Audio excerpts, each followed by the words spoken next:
हमारा हाथ इनको ये इनके हाथ से लगा है, देखो अभी इसमें भी साथ में भी करूँगा फिर भी ये मैला हो जाएगा, तो इसमें कोई प्रॉब्लम नहीं होगा प्रिंट होने के बाद।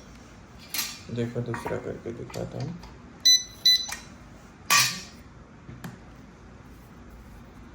क्लियरिटी उसको डार्क करना है अगर ज़्यादा, तो प्रिंट सेट में जाके इसको डार्क करके भी दिखा देता हूँ एक बार। ज़्यादा डार्क, ये प्रिंट उससे ज़्यादा डार्क आएगा,